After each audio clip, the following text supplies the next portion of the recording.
Hi, Lauren here, and today I want to share with you my thoughts on why we don't do what we say we want to do. And we all have dreams. Sorry, I'm sitting on my shirt. We all have dreams and ideas that are in our heads that we haven't yet brought into reality. And they could be very simple things like habits that we want to incorporate into our lives. For example, this coming month in the Gentle 30, we're going to start incorporating movement, meditation, and creativity each day. So those are wonderful examples of things that people say they want to do and then just never get around to.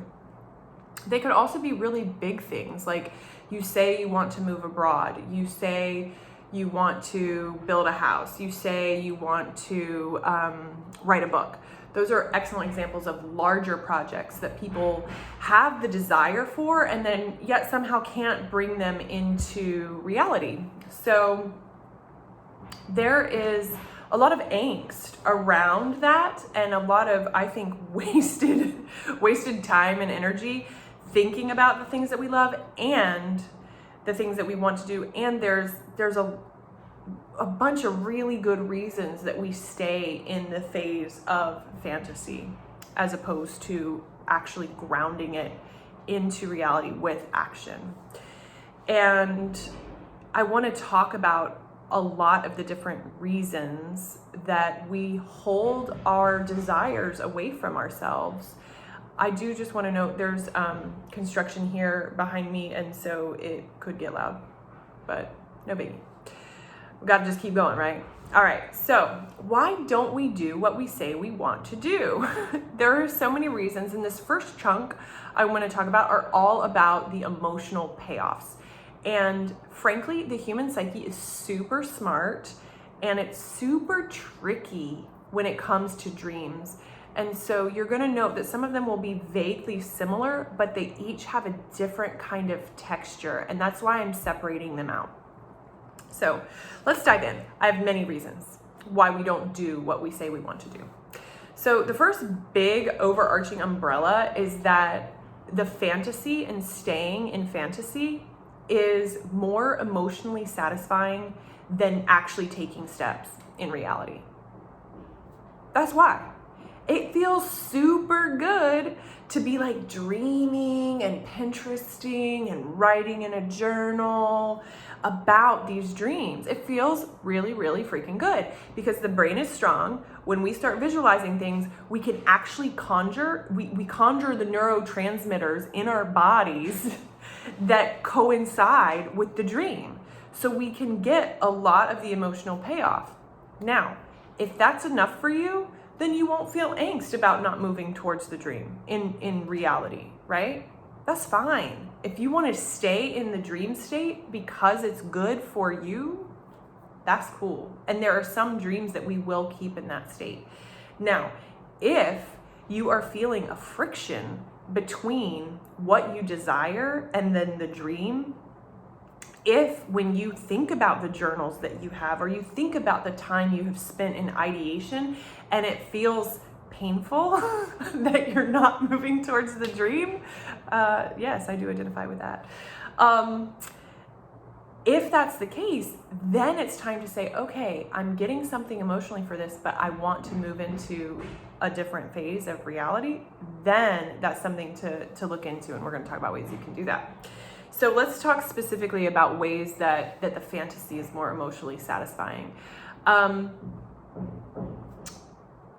Ultimately, there are parts of our psyche that are driven and get a frisson of excitement when we can't have what they want. They like literally get off on it, okay? So they like that. It's like a digital or a negative on a photo, right? Like they like the negative, you know? They're like, we don't need to develop this.